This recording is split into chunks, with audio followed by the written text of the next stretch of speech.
Bonjour à tous et à toutes, petit podcast où je vais te parler de la liberté de choisir un système d'exploitation. Alors en fait, j'ai remarqué que maintenant, chaque fois qu'on parle, par exemple qu'on choisit un système d'exploitation plutôt qu'un autre, c'est-à-dire que le commun des mortels maintenant veut le système d'exploitation Microsoft, et vous avez été tous formés à utiliser les systèmes de Microsoft Windows, si on peut dire, mais il existe d'autres systèmes d'exploitation, c'est-à-dire les systèmes d'exploitation dits libres, qu'on appelle Linux et autres. Dès l'instant qu'on annonce actuellement un système d'exploitation différent que celui de Windows, on se prend une jurée d'insultes et beaucoup de réprimandes vis-à-vis des pros Windows qui sont en colère parce qu'on laisse tomber un système d'exploitation au profit d'un autre. Je trouve totalement anormal que on nous banane en quelque sorte à chaque fois que on change. Qu'est-ce que ça peut faire que un utilisateur utilise Windows ou macOS ou Linux? Qu'est-ce que ça va changer dans la vie de quelqu'un de savoir que la personne a quitté Windows et pour un autre système d'exploitation? En quoi ça dérange? Je ne comprends pas en quoi ça peut bien déranger que une personne qui est libre à la base a le droit de choisir ce qu'il veut sur son ordinateur. C'est du reste un peu un tort de notre société actuelle, c'est-à-dire que nous n'avons pas actuellement la liberté d'acheter ou de choisir au moment de l'achat d'un PC le système d'exploitation que l'on veut. Parce que si on devait dire à une personne, si tu achètes, tu peux acheter une licence Microsoft Windows ou avoir une licence gratuite avec Linux. Je pense que beaucoup de petites bourses financières choisiraient la version Linux qui, elle, est gratuite et donc non payante. Et je me demande pourquoi est-ce qu'à chaque fois qu'on parle de Linux, on se fait bananer, taper dessus, insulter, sous prétexte qu'on utilise un système d'exploitation qui est différent de ceux des autres. C'est quand même la béaba de la liberté, c'est de pouvoir quand même choisir ce que l'on veut sur son ordinateur. Je crois qu'il y a un moment où il faut réfléchir, de se dire est-ce que je veux continuer à subir tout le temps les mêmes réprimandes sous prétexte que je suis différent. Ça va pour tous les domaines. Regarde dans les écoles. Il n'y a pas que l'informatique, regarde dans les écoles. Dès qu'un enfant est un peu différent, il se fait taper sur lui, on l'insulte, on le rabaisse, mais dès la maternelle, dès l'école.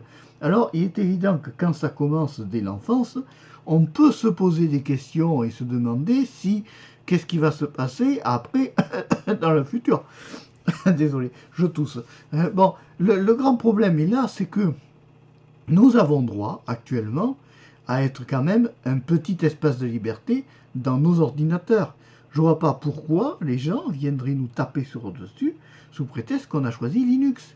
Parce que Linux, avant tout, si tu ne le connais pas, c'est un système d'exploitation qui est libre, qui est donc complet et fonctionnel, fait pour faire marcher ta machine, ton ordinateur, n'importe quelle machine, peut tourner sous Linux et d'une façon beaucoup plus légère que s'il tournait sous Windows. Alors c'est quand même bizarre qu'à chaque fois qu'on parle de Linux, on s'en prend plein la tronche. Et c'est un peu lassant parce que ça n'est pas normal si tu veux. Il n'est pas normal de nos jours, un pays de liberté soi-disant où il y a marqué liberté, égalité, fraternité, dans les mairies, il n'est pas normal qu'on nous banane pour le moindre sujet qui est un peu différent des autres. On a le droit actuellement quand même de choisir son système d'exploitation. Moi j'arrive à fonctionner très bien sous Linux. Bon après, il y a des destructions de, comment dirais-je, de distribution faites peut-être par les concurrents de la distribution que tu choisis. Ça peut exister, qu'il y ait des gens, des petits geeks programmeurs qui programment des petites cochonneries pour te ficher un peu le bazar. Mais enfin bon, le problème c'est qu'on ne peut pas le prouver si tu veux. Regarde dans Windows, dès l'instant que tu mets un système Windows, tu es soumis au spyware, aux espions logiciels, à l'espionnage, au keylogger qui enregistre tout ce que tu frappes. Tu seras soumis aussi avec Windows à tout ce qui est espionnage de ta webcam en douce. Donc ça veut dire que toute personne peut pénétrer dans ta machine sans que tu donnes ta propre autorisation. Et ça n'est quand même pas normal que tu ne puisses pas, toi, diriger ton ordinateur en disant je ne veux pas que, par exemple, mon voisin rentre dans mon PC de manière illégale pour regarder les photos, par exemple, de ta copine ou de ta femme dans diverses situations de la vie. Tu comprends? Toute pénétration sur territoire d'autrui, que ça soit en ville ou à la campagne ou dans un ordinateur, c'est quand même un bien privé à la base. Donc il n'est pas normal, alors à moins que tu acceptes qu'un voisin te vienne en aide pour te réparer ton ordinateur, à ce moment-là, tu es dit consentant.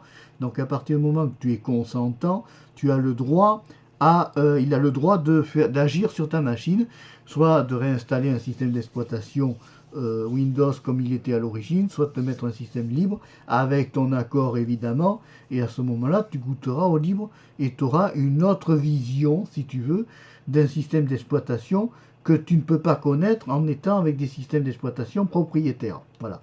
La différence qu'il y a entre le libre et le propriétaire, d'un côté tu es libre, ils sont dits libres de codage, c'est-à-dire que si un codeur, si par exemple tu es programmeur en informatique, que tu as des grandes connaissances en informatique, et que tu veux créer un logiciel qui pourrait aider ton prochain par exemple, ou améliorer le quotidien de ton prochain, tu dois agir sur des logiciels, si tu veux, avec des systèmes libres de droit, tu pourras coder, tester plusieurs types d'environnements différents et voir que certains codeurs peuvent dire que sous Linux, ils sont plus à l'aise avec les langages Perl, Python, il y a plein de langages. Alors je te rassure, le Python est un langage. Hein. La première fois que j'ai vu le mot Python, j'ai cru que c'était un animal, moi, le serpent.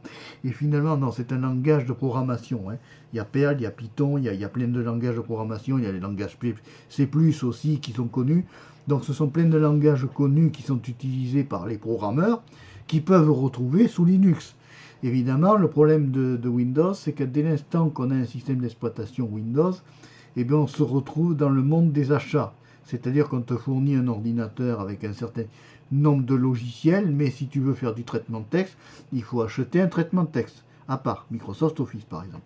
Par contre, sous Linux, l'avantage, c'est que si tu veux faire un traitement de texte, eh bien, tu installes LibreOffice, c'est gratuit et ça fonctionne très bien.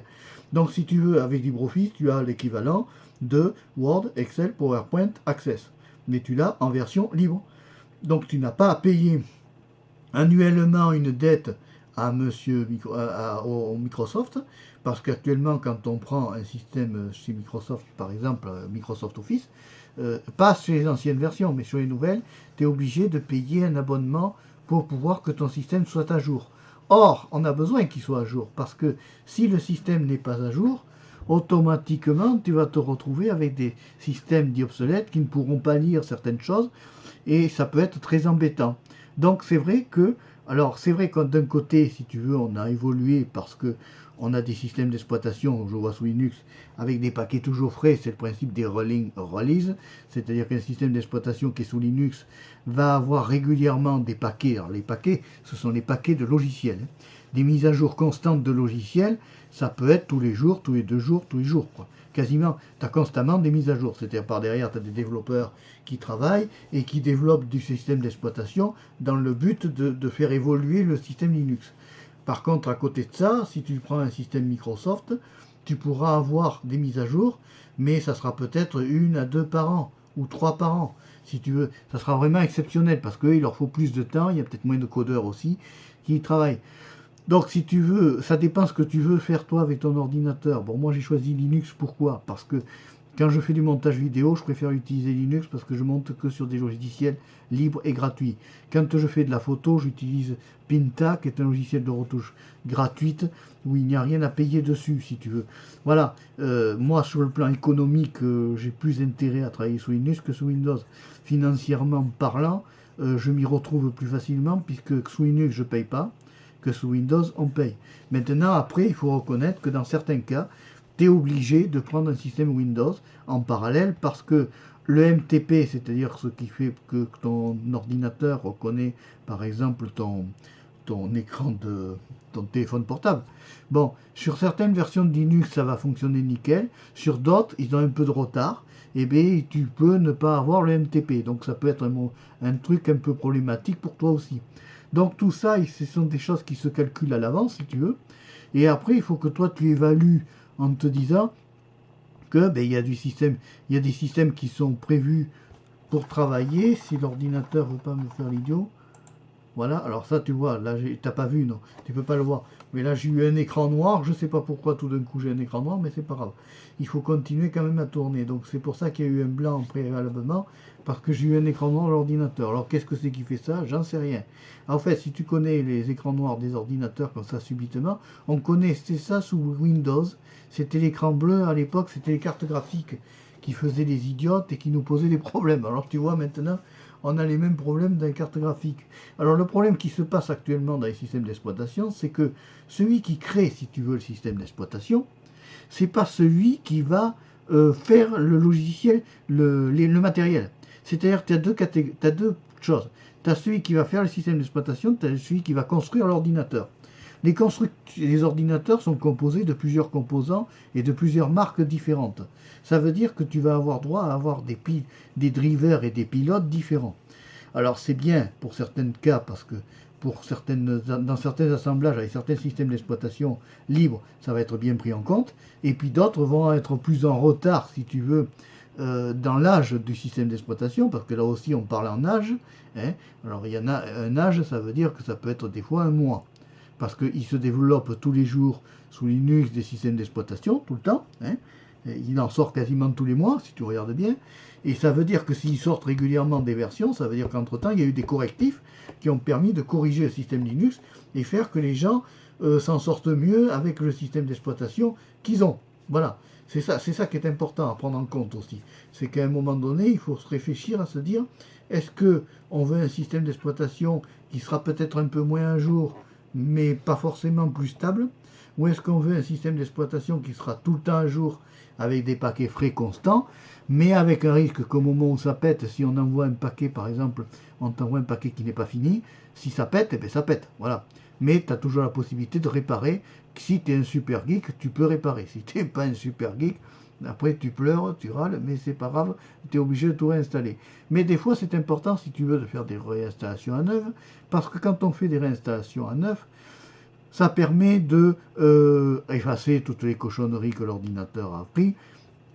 Et tout cela, c'est important. Donc si tu veux, l'informatique actuellement, on peut dire que ça a évolué énormément quand on voit la miniaturisation des choses, mais aussi il faut savoir être maître de sa machine. Et actuellement, être maître de sa machine, pour moi, c'est la liberté, c'est-à-dire prendre un système libre, tout en ayant, si tu veux, en parallèle, quand même un système commun, c'est-à-dire Windows, parce que tu es obligé d'avoir un système d'exploitation secours, sinon, tout ce que ne fait pas Linux. Voilà. Donc si tu veux, c'est une petite analyse qui ne regarde évidemment que moi. Hein. Je ne suis pas un génie, je ne suis pas programmeur, je ne suis pas geek. Je ne suis qu'un utilisateur de Linux qui connaît Linux depuis quand même l'époque de la Mandrake. Donc ça remonte à 1990. Hein. 90, oui, 90, oui, 90, même 80, oui, avant 90, tu vois. Donc, si tu veux, Linux existe depuis des années et des années et des années. Ça a commencé avec le début de l'informatique. Donc, c'est quand même quelque chose de vieux. Et c'est quand même quelque chose de bien agréable d'utiliser des systèmes d'exploitation libre où tu es tranquille, où tu as un pare-feu dedans qui est quand même certainement plus efficace que les pare-feux qu'on connaît sur les trucs payants. Voilà, enfin, il y a des très bons pare-feux payants si tu veux, mais il y en a certains qui sont moins efficaces que d'autres. Il n'y a qu'à voir les tests sur YouTube des pare-feux actuels, tu vois qu'il y en a qui ont testé avec des virus tests, et on se rend compte que certains pare-feux, ben, ce sont des passoires. Voilà. Bon, ça regarde que les sociétés, c'est à eux à évoluer, à développer des pare-feux plus efficaces. Malheureusement, on a du boulot parce qu'entre le temps de développement, si tu veux, du pare-feu et le temps que l'attaque de la vérole arrive, et ben, il y a des fois du temps. Et quand il y a du temps, ben, ça laisse autant de l'ordinateur de se faire bouffer. Voilà. Mais ça existe aussi dans le libre. Hein, c'est-à-dire, on dit que Linux est sans virus, on dit que Linux est sans ceci. Nuance, il est comme tout le monde, quand il marche, quand il marche plus, eh bien il marche plus. Et je suis pas sûr que dans certaines marques, ça soit pas certains codeurs un peu, comment dire, méchants, qui n'hésiteraient pas peut-être à faire bugger certaines marques, ayant une très grande connaissance dans la programmation. C'est louche, quand tu vois que tu as tout d'un coup ton ordinateur qui marche plus parce que tu as quitté une distribution et que tu en as pris une autre, est-ce qu'il n'y a pas eu dans l'ordinateur un encodage qui a fait que telle distribution ne pourra pas marcher suite à la présence de telle machine, telle distribution? Peut se poser la question, tu sais. On peut se poser beaucoup de questions. C'est un peu pareil pour Windows. Dès l'instant que tu supprimes un Windows, si tu as par exemple un Windows un peu ancien, à un moment donné, tu risques de te rendre compte que ton ordinateur ralentit. Il ralentit pas pour rien, parce que certainement qu'il est bourré de logiciels d'espionnage, et ce sont ces logiciels-là d'espionnage qui font ralentir l'ordinateur, parce qu'ils travaillent par derrière pour enregistrer, surveiller, copier ce que tu fais. C'est plus ce que j'appelle de la liberté. On n'est plus en liberté, on est maintenant dans un truc complètement infernal, l'informatique, et tout cela est bien dommage. Allez, si tu as aimé ce podcast, tu peux le liker sur YouTube. Tu peux aussi me suivre sur SoundCloud. Si tu l'as écouté sur SoundCloud, eh bien écoute, bienvenue sur la chaîne Marc Méchaud 3 de SoundCloud. Et puis je te dis au revoir, à bientôt, et merci d'avoir suivi ce podcast jusqu'au bout. Allez, bye bye, et puis à la prochaine pour un autre podcast. Au revoir.